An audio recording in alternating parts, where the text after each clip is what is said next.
Well, everybody, welcome back to the Trick Podcast of Joey and GOZOtv on this lovely Thursday, April 23rd, 2020.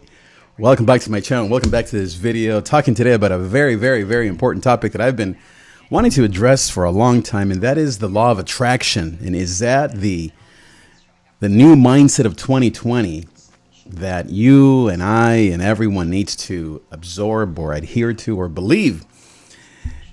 And so let me tell you my thoughts, and then I want to leave this as a Q&A. If you have a question or a comment, please leave it below in the comments below.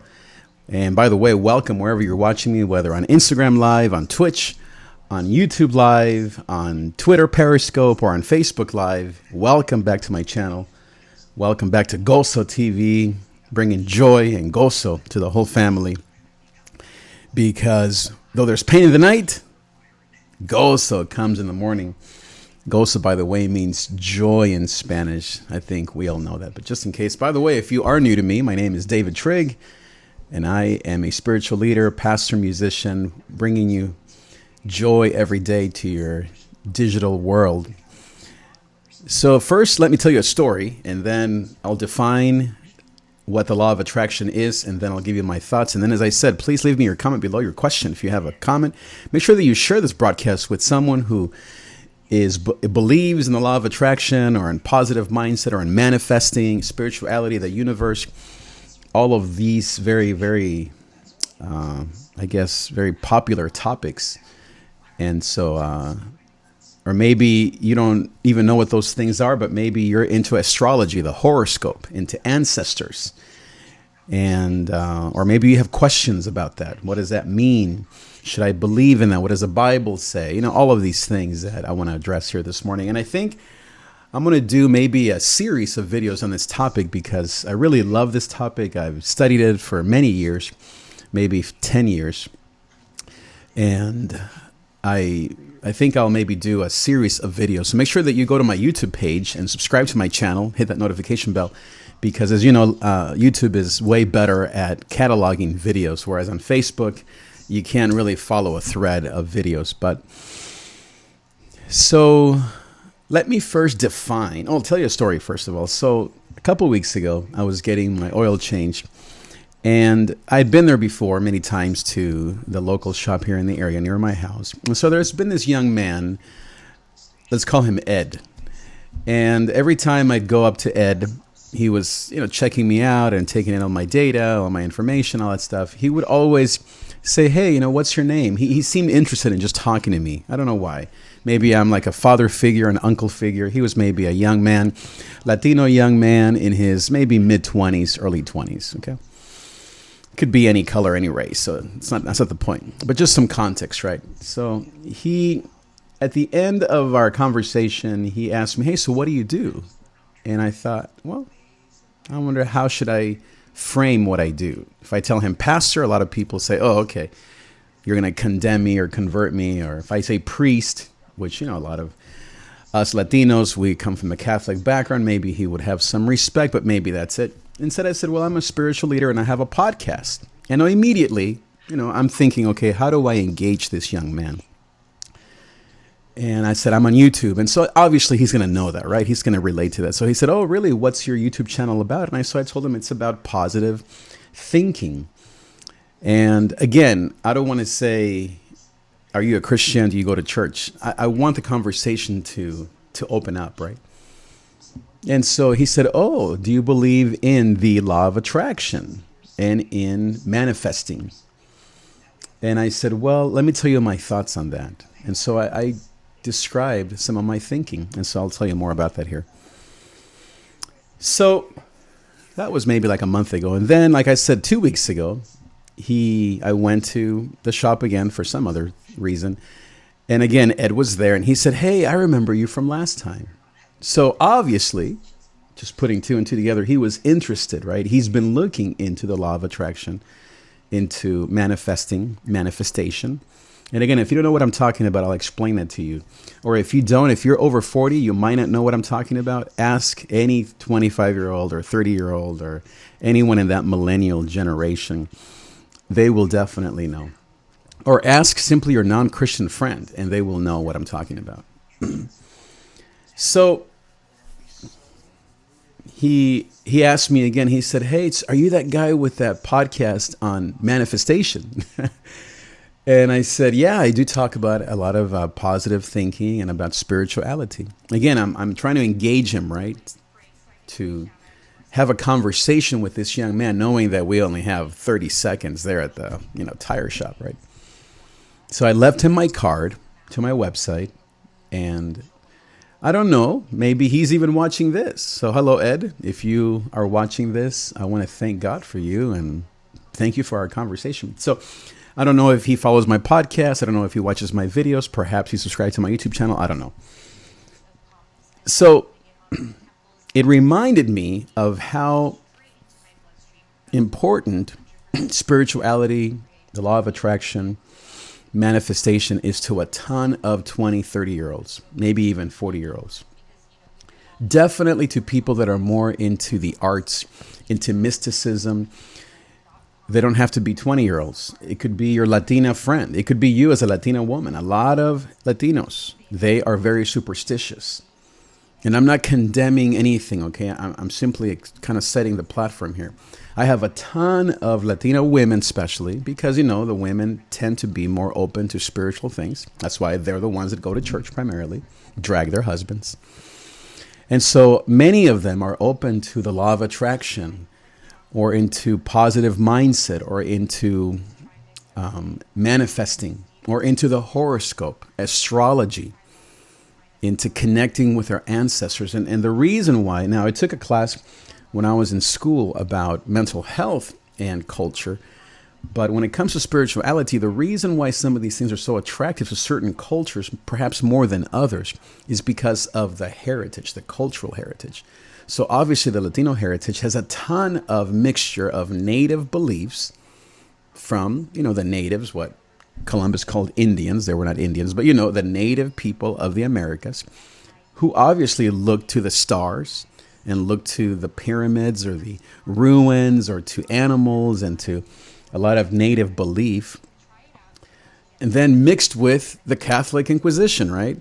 So when Columbus came and Queen Elizabeth and all of them, King Carlos, I think, right, came to conquer the Americas, or the Indias as they thought it was, they brought over their religious beliefs, their way of looking at God, which was the Catholic way, right? Jesus on a cross. And so for a lot of people in the Americas, and this happened in the Philippines, this happened in Africa to some degree.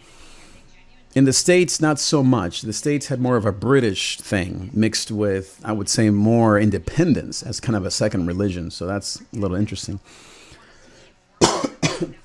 Excuse me. But what happened was that a lot of native people, let's say in this case, Latino people, they grew up with a very comfortable way or with a spirituality that was comfortable mixing Santeria from Cuba and in the islands with Catholic belief, with herbs and the ancestors. And so there are many friends that I have, Latino women especially, that are very comfortable in this space of mixing and matching and of channeling and of being brujas, as we used to call them, and so all of this kind of stuff that is to this day. And now, speaking now of what's happening right now with this virus, I am sure that this kind of thinking is going through the roof. That people that are into this, just like you as a Christian, just like if you're an atheist or if you're into materialism, you're diving even deeper into your thing, right? Same thing with the law of attraction or manifestation. People today, whoever they are, whether they're millennials that are looking at positive mindset and manifestation, or whether they're Latino women who are into spirituality or this mixture of beliefs, this stuff is obviously very important to people right now because of the lack of certainty. So I would love your question, your comment below. You have a question. Do you have any questions? I know this can be a very, I think it's a very interesting topic and very relevant topic. As I said, my friend from down the street, he asked me right away when I mentioned that I'm a spiritual leader. He said, "Are you into manifestation?" And so then it was good to talk to him about that. And so what are your thoughts? What are your thoughts, your questions? Now, if you're a person of faith, meaning if you're a Christian, obviously I know what your thoughts are, which are my thoughts. So I don't want to go into that per se, okay, into like what's wrong with this. I want to more investigate how are people's views today. How can we, let's say now speaking of us as Christians, can we engage that conversation? So before we jump to judgment or to right and wrong, which of course is important, right? You have to have a sense of right and wrong, and I do as well. I wonder what I would love to see people on here. I don't know if we have many people here right now. I don't think so, but I would love to have someone here who actually has looked into it and is very interested in these ways of thinking, into manifestation, the law of attraction, The Secret, that book and movie that came out 10 years ago. Or maybe has a friend or someone at work. I mean, my guess is you have, again, if you're especially a woman, not to say that men don't do this, but if you're a millennial or if you are Latina women, most of the time, not stereotyping, but just what I've noticed, you definitely are either aware of this, into it yourself, or you have friends that are into the law of attraction, into manifestation. Another example, I have a young friend who I worked with at USC, and he is now, I think he's into real estate. And so, especially these days, for the last month, every morning on his Instagram stories, and I think maybe on his feed, he posts third eye thoughts. So if you're not familiar with the third eye or the chakras, so that's another way of looking at energy, at vibrations. I have another friend who's a dear friend of mine, and she definitely believes in that healing comes from being connected to energy, to the universe. And so again, this is not, quote, a Christian sermon on what is wrong and what is right. I have done those sermons, and I definitely have my own beliefs as a follower of Jesus on this. But I'm more interested in the conversation about it. What are your thoughts on this? What questions do you have? Do you think that astrology, the horoscope, are you into the horoscope? I mean, why is it that all of us know the horoscope?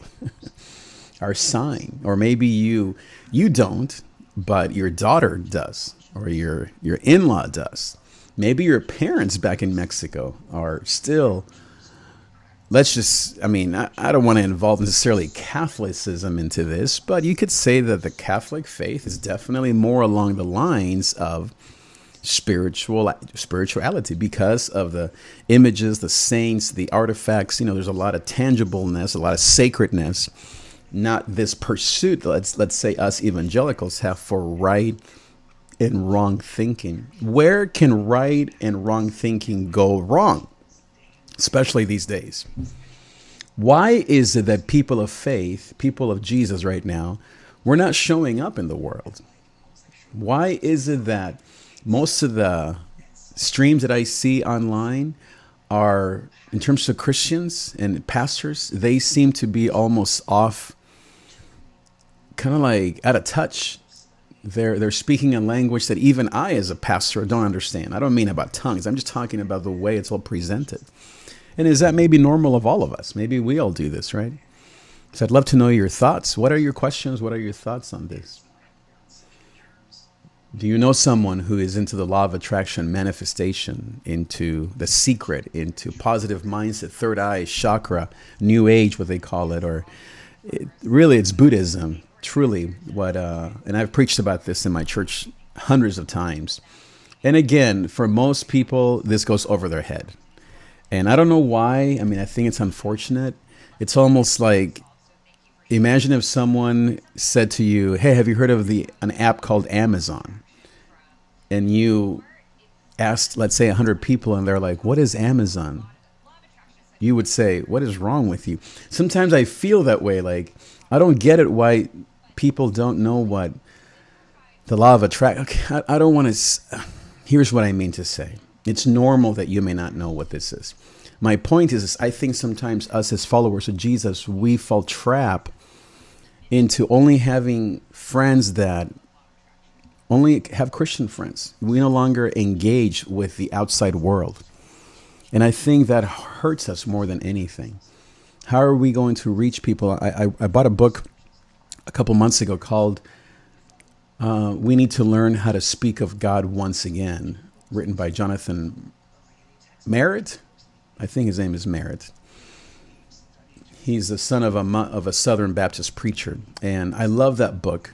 And I haven't read the whole thing, but I think that the problem that many of us Christians have, and I'm trying to break out of this problem, is we don't know how to speak non-churchy language. We don't know how to speak to that millennial who on Instagram, all they follow are law of attraction and positive mindset and Deepak Chopra feeds and ways of thinking. And they are sitting in your church. They're your kids. Now, of course, there are a lot of young people that are definitely focused on Jesus and the Bible and the beliefs that we hold. And so, of course, but I guess my point is if we're going to engage a largely secular world and spiritual world, are we going to be able to speak their language? Coming out of this whole mess, hopefully we will, right? Whenever that happens. The church I know is expecting, the churches, mine included, are expecting people, young people, to just rush our churches and just want to knock down our doors, right? I don't know. Maybe that'll happen. But will they hear a message that makes sense to them? If they're already into manifestation, the law of attraction, like Ed, my young friend from the mechanic down the street, will he see in me someone who understands him? Will we be able, as followers of Jesus, to lead someone who is into these things to the truth of Jesus? Of course we can. Of course there is the truth of Jesus. But these are the questions that I have that I love to think about, because as I said, I have been studying and looked into and found a lot of good and bad in these ways of thinking, the law of attraction, into Jay Shetty. I mean, if you don't know, again, what I'm talking about, then just ask a 28-year-old, your son, your daughter, your friend, ask a Latina woman, maybe in her 40s or 60s, 70s, and they will tell you. Or go to YouTube and just type in Jay Shetty or the law of attraction or manifesting, and you will see millions and millions of views, mostly by young people that are looking for something in their lives to believe in. Or again, the horoscope, astrology, that believes in all of these things. Now, of course, we as Christians will say that's dark. Of course. I mean, that's where we eventually want to land. But my question is, how do we engage this mass of people? There are millions of people right now in this crisis that are looking to Buddhism, into the third eye, into the chakras, and into energy, and into vibrations for hope. And so how do we as people of faith of Jesus engage that conversation? What are the questions that you've had? I remember, I don't know, years ago, I had a dear friend. She was one of my spiritual mentors at another church. And she came to me in secret, almost like Nicodemus, took me out to coffee to ask me if I believed in dinosaurs, because she did. And then she asked me more kind of deeper questions about, I think, what else she asked me about? About UFOs. Yeah. And my point is that this was a saint who knew Jesus, who had been loving God for maybe 50, 60 years. She was in her 70s, a spiritual leader in the church. And she said that she had never been comfortable asking anyone about these questions until we met. And so I guess for me, I long to be someone who can help people find Jesus along the journey. I think that it's just maybe a gift that different people have to maybe be radical. Others might be more loving. Neither is right or wrong. I think all methods are important, but I definitely long to be someone who can help people find Jesus along the journey. And if I have many friends, again, millennials, all colors, all races, 20s, 30s, 40s, who will continue to believe this into their 40s, 50s, and 60s, that are very much into the law of attraction, or their wives are. Again, as I said, mostly it's the women who, especially millennial women or Latino women. I don't see a lot of Asian women or African American women. Definitely the white culture, I would say, is definitely into this. Definitely, again, Latino women. I don't see a lot of Latino men into this. I see a lot of white men and millennials for sure. Tons, 20s and 30s of young people that are, I think the attraction, speaking of attraction, is because they want something. They want to get married, and they are hoping that something out there will give them the job or the success that they long for, the relationship that they need. And they saw their parents and they see how they believed in the Catholic religion, or maybe they were Protestant, and a lot of young people that are seeking, they're like, that's not for me. I want something more complex, almost like a designer church, designer religion, a designer drug that is a combination of things and because the loudest voice, second to traditional church, is the law of attraction and the voice of manifestation.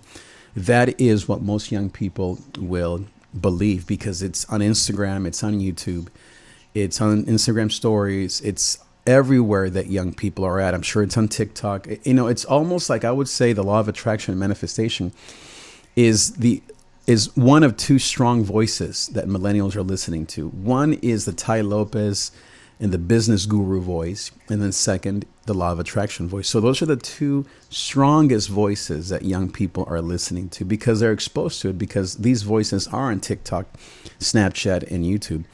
And so young people will obviously then believe that, because that's what they're being exposed to. Now, there are some, I have, of course, a lot of friends that are into these mega church preachers. And they, Steve Furich, right, from the church in North Carolina, Elevation Church, right? He's very popular because, again, these preachers are almost like law of attraction preachers. They preach in motivational styles. It's, of course, about Jesus in the Bible, but the way they deliver it is not traditional. It's like tweets. It's like, wow, I want to believe in something that is snappy, and these guys obviously are popular. They're all like dressed to succeed.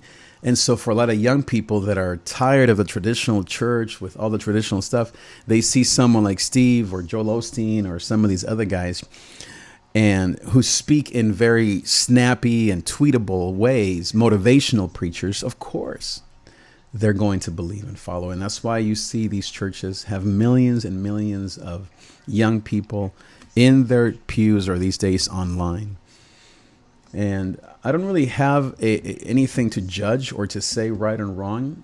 I am just kind of painting a picture for you, if you're not familiar with some of these things, on what the law of attraction and what manifestation looks like for millions of young people. I don't have statistics. Maybe I will bring them out next time on how many people are into this. I mean, let's say you work in an office with mostly 20 and 30-year-olds. It's 80% of them are into this, or they know exactly what I'm talking about.